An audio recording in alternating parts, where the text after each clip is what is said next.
The way that I interpret the cross-platform development, each of the big three will have a lot of developers that communicate alongside third parties. So, for example, like at work, we're always talking about like getting in touch with our contact at Microsoft or getting in touch with our contact at Sony or Nintendo or whatever else to solve a specific issue, like a console specific issue. Being able to do that, or even like at Unity specifically, like, hey, can we get in touch with our Unity contact or can we get in touch with our Unreal contact to solve this specific issue?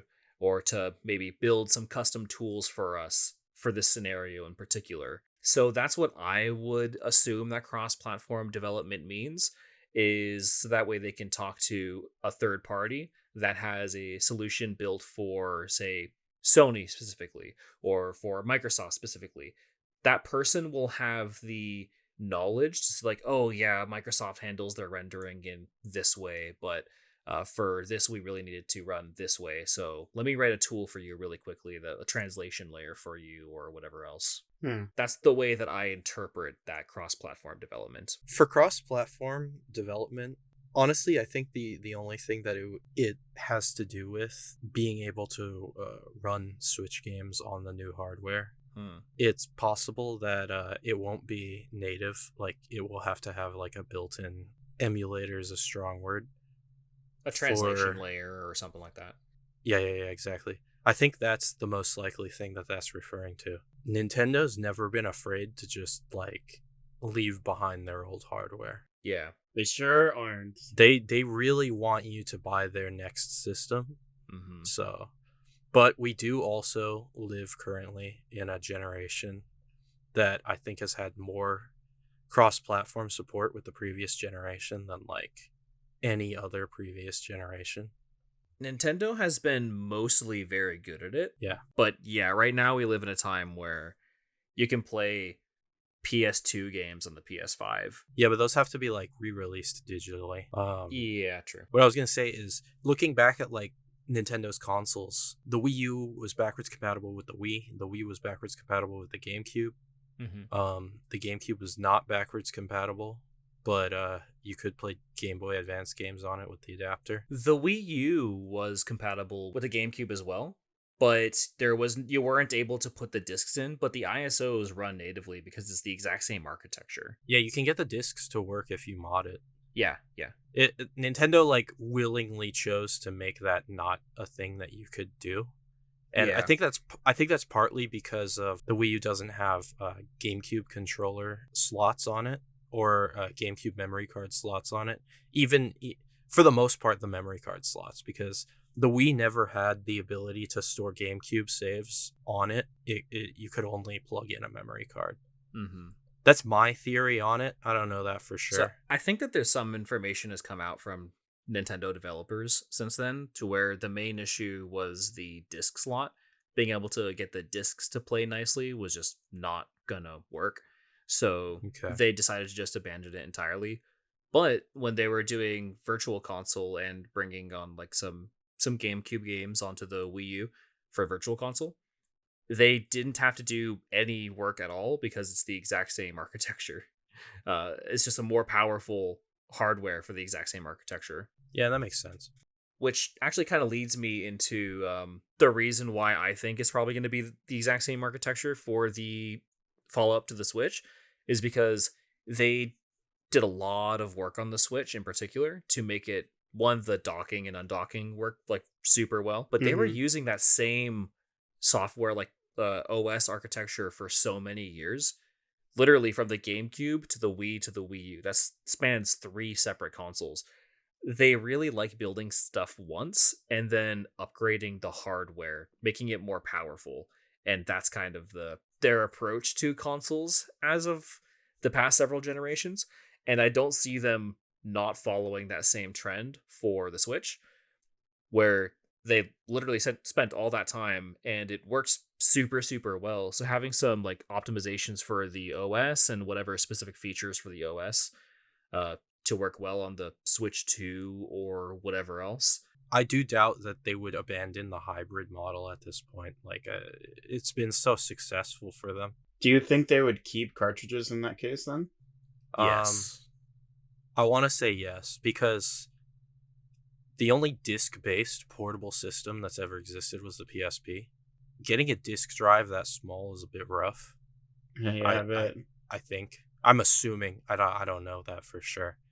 So cartridges makes the most sense for me. Like continuing that, following up on that, like looking at the difference between like a 3DS cartridge and a DS cartridge, they have a pretty similar form factor. It's hard to say because Switch cartridges are more expensive to develop than like a disc is. I'm curious to hear your answer for this because I do not have much knowledge about Switch cartridges in general. As far as I understand, there's like actually no real like game data on the cartridge itself, if I'm to be believed. There is.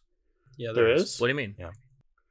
Like, see, when I think of current gen systems, even like PlayStation and stuff like that, like the disc or the cartridge is just a means to just like pull from a server, at least in No. Sony's case, saying that you can download this data. Yeah, I know what you're talking about, and that's up to the developer.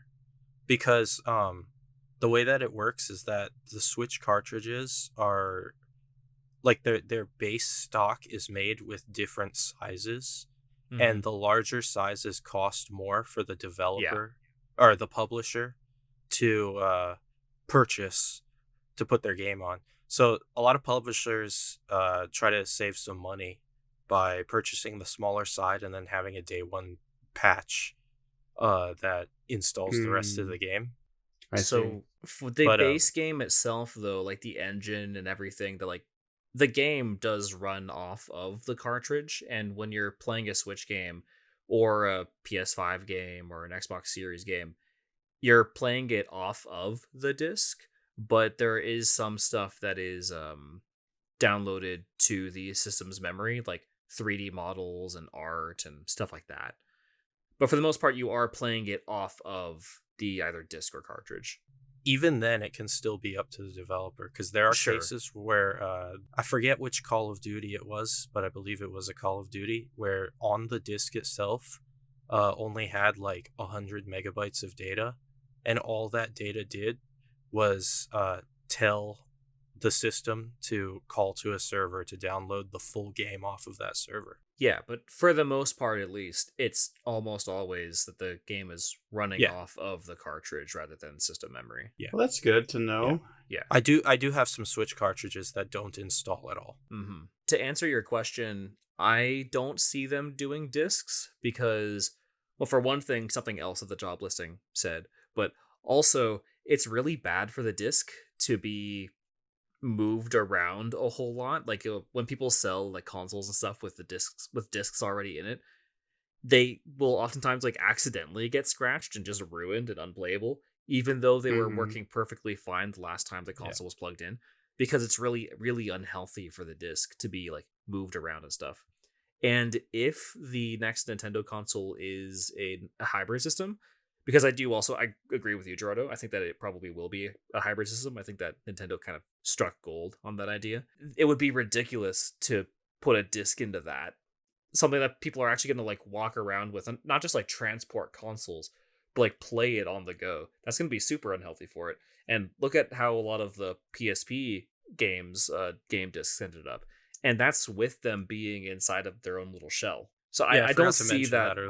I don't see that ever happening again. That's true. Actually, my PSP is currently having this issue where when it's trying to read the disc, if you have you're holding the PSP at an angle, like a 30-degree angle, it has trouble reading the disc. Like it won't read the disc.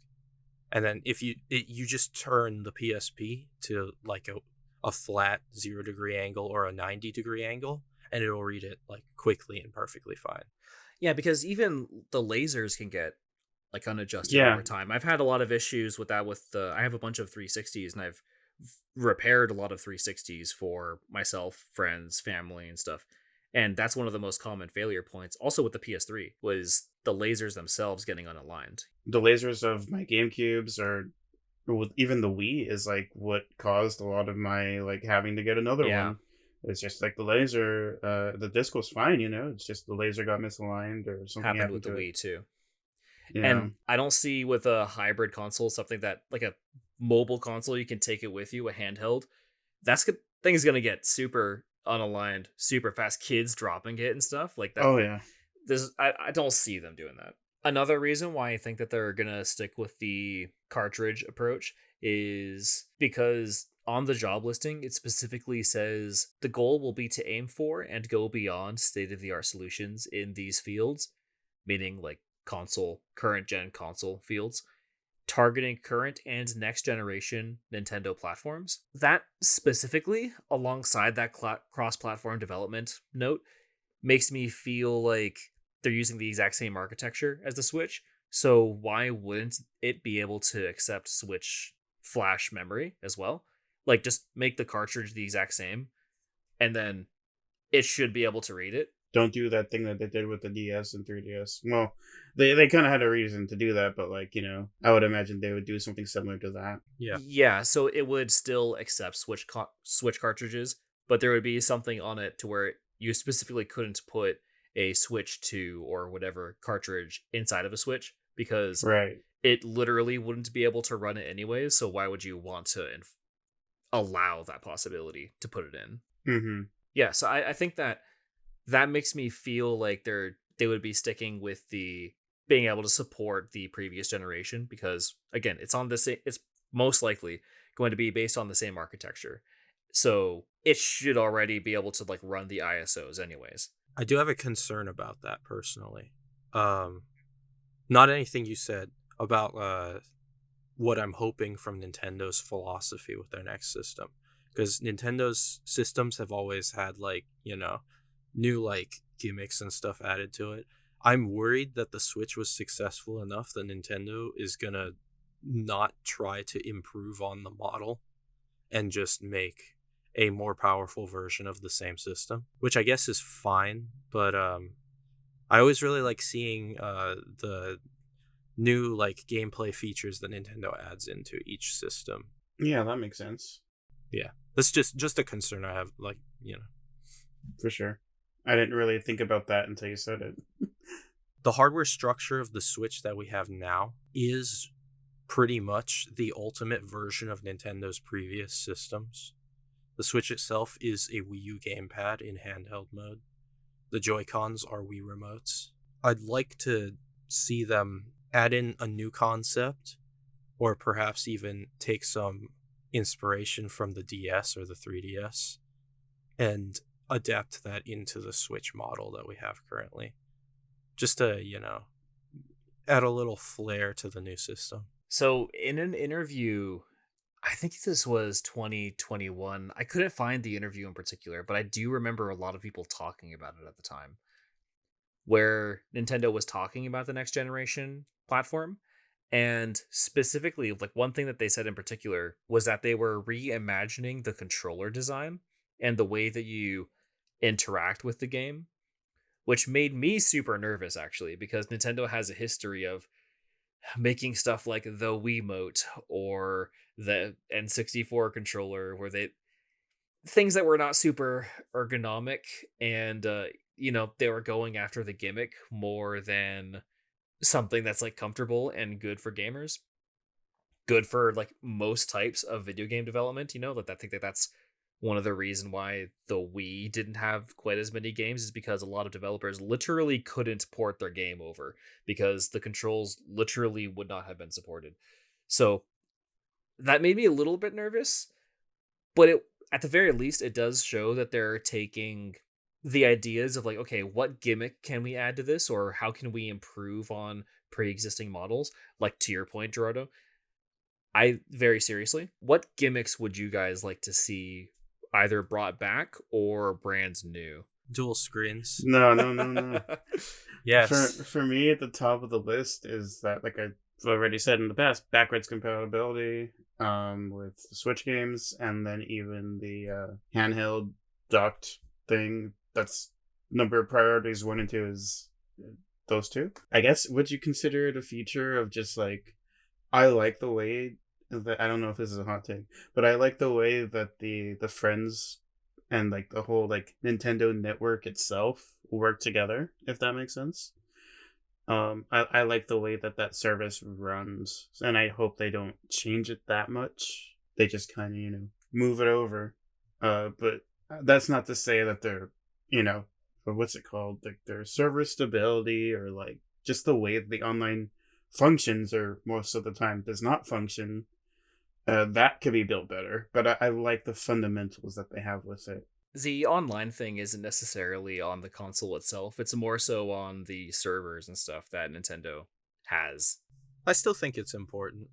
I think it's pretty important to keep the I guess the better word for it is the ecosystem that they have right now is where I don't know if anybody interacts with like the mobile app much, but like the way that all of the various Nintendo services are connected through Nintendo Network. I just hope they don't abandon that like they did with My Nintendo or whatever it was called. I extremely disagree with the way that the friends and stuff ecosystem works, because just having played other consoles that do it like just way better, to where Nintendo needs to build an entire mobile app just to be able to Well, yeah, support I something was like the Xbox 360 did ages ago, like yeah. decade ago. Like it's so frustrating. Nintendo only just updated the mobile app like a few months ago to have friend codes available in it. Like I don't you even can like view friend that. codes. What I Yeah, I meant don't. I more, don't like. I don't like friend codes, but Friend I'm, codes I'm. suck.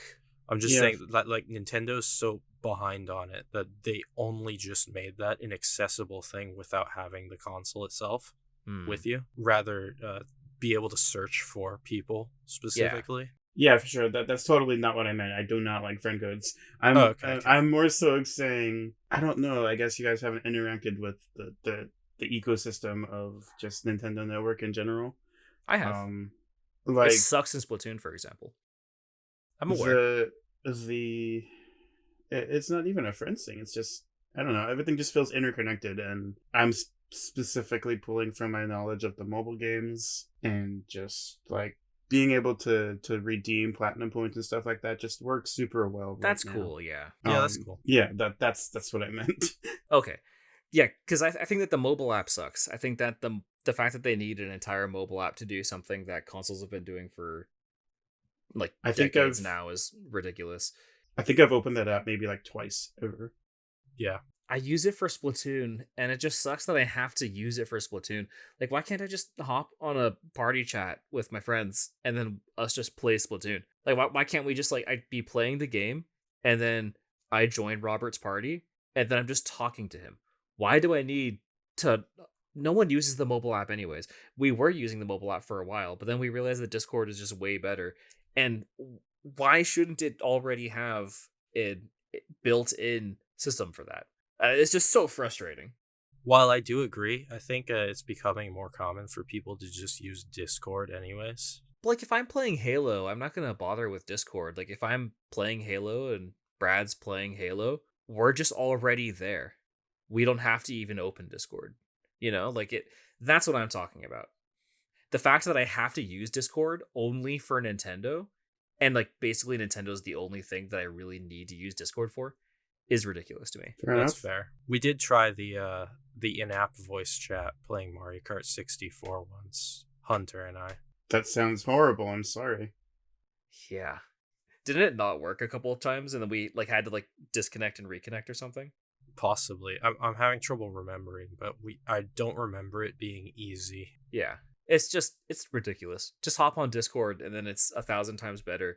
And that's sad that that even that's needed. Like it's Yeah. I don't know. And we're seeing Xbox and PlayStation just finally integrated Discord into them. Mm-hmm. It'd be nice if Nintendo jumped on that train. They're not going to. Yeah, I know they won't. They like their wall gardens too much. What do you guys think about, because they specifically mentioned reimagining the controller design? What could that even mean? Because Hmm. the Switch was really cool in the fact that the Joy-Cons were super unique, because you can like take them out and like play them as a traditional controller, but then take them out and use them as two different controllers or one single controller. That's super cool. But they have at least both of them together, have the design of a more traditional controller layout. And they launched the Switch alongside the Pro Controller, which is very Xbox-like. So what does reimagining the controller mean? I think I have an idea for this. Okay, so the Switch's design has this flaw where when you're playing a game, if the game integrates the touchscreen as a gameplay element, they have to come up with a second control scheme for if you're playing the game docked. And I remember, especially at the beginning, there were a couple of games that only let you play them in handheld mode because they relied on the touchscreen for that. Now, taking that, looking at the PS5, PS4 controller, and looking at the Steam Deck, I think they could improve it by adding a touchpad to it. I think that a trackpad would be super cool because like I use it all the time for the Steam Deck and I'm one of those few people that have the Steam controller and absolutely love the Steam controller. And I use the Steam controller as my primary controller for PC games that normally you can only play with mouse and keyboard. And I think that it's a similar thing with the Switch and the touchpad. You could use the same reason. I can only play this game with a Steam controller because of the way that this game is unfortunately built. Whereas like, okay, well, this DS game was super specific to the DS because of the touchpad. But if I'm playing it docked, then I can't necessarily do that. So if they ported that game over, it'd be impossible to play anyways on the Switch docked. But if they have some kind of like trackpad or something, then bam, automatically it's able to be played. A while ago, I did play through some of The World Ends With You on the Switch, and they had to completely redo like the combat and because of the like control scheme difference between the DS and the Switch. And playing that game, especially docked, was pretty awkward because they replaced the like touch screen controls with JoyCon motion control. Okay. Which is like it's less accurate. So it was a bit more of a struggle, but you know, I wanted to play the game docked because I like to do that when I'm at home. Mm-hmm. So I was forced to have to deal with that control scheme. And like the game is still fun. Mm-hmm. But so that's why I think so, because then you could use the touchpad on it in place of the touch screen, which is in the dock itself. Yeah,